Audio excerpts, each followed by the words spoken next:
Reports ప్రకారం 2025 నాటికి Samantha Ruth ప్రభు మరియు దర్శకుడు రాజ్ నిడిమోరు కలిపి ఆస్తి దాదాపు 200 కోట్లకు చేరువలో ఉంది. Please share and subscribe for more updates. Samantha net worth approximately 110 కోట్ల రూపాయలు. సమంత సంపాదన కేవలం సినిమాల నుంచే కాదు. ఆమె ఆదాయ వనరులు సినిమాలు, దక్షిణాది plus web series, brand endorsements, తన వ్యాపార బ్రాండ్లు, ఫ్యాషన్ మరియు వెల్నెస్ పెట్టుబడులు. ఇప్పుడు ఆమె ఒక హీరోయిన్ కాదు, ఒక పర్సనల్ బ్రాండ్.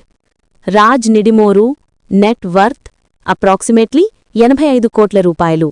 రాజ్ అంటే హైప్ డైరెక్టర్ కాదు, కంటెంట్ మైండ్. ఆదాయం వచ్చే చోట్లు వెబ్ సిరీస్ డైరెక్షన్, ప్రొడక్షన్ షేర్లు, ఓటీటీ ప్రాజెక్టులు, రైటింగ్ మరియు క్రియేటివ్ డీల్లు. ద ఫ్యామిలీ మ్యాన్, ఫార్జీ లాంటి హిట్స్ తర్వాత రాజ్ ఓ డైరెక్టర్ కాదు, ఒక ఫ్రాంచైజ్. కలిపిన మొత్తం సంపద అప్రాక్సిమేట్లీ 195 నుంచి 200 కోట్ల రూపాయలు. ఇది ఫిల్టర్డ్ ఫిగర్ కాదు, ఇది మార్కెట్ వాల్యూ. వాళ్ళిద్దరూ స్క్రీన్ మీద కాదు, స్క్రీన్ వెనుక కాదు, బిజినెస్ లెవెల్లో ఆడుతున్నారు.